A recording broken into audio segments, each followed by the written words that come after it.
guys, ఈ రోజు నేను భగవద్గీత చెప్పబోతున్నాను.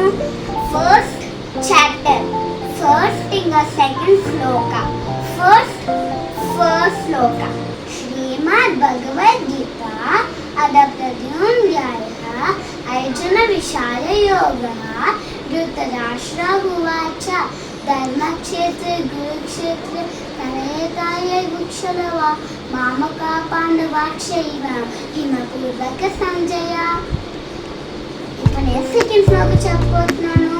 సంజయ ఉవాచ రుక్తువాత పంకనీకం యూరోడనాస్తదా ఆచార్యుక్తం గమ్య రాజా వచనమప్లవి వసేతాం పాండుపుత్రాణం ఆచార్యనాం చించము యూరం దుప్తపుత్రేణాం తవ శిష్యమధీమత.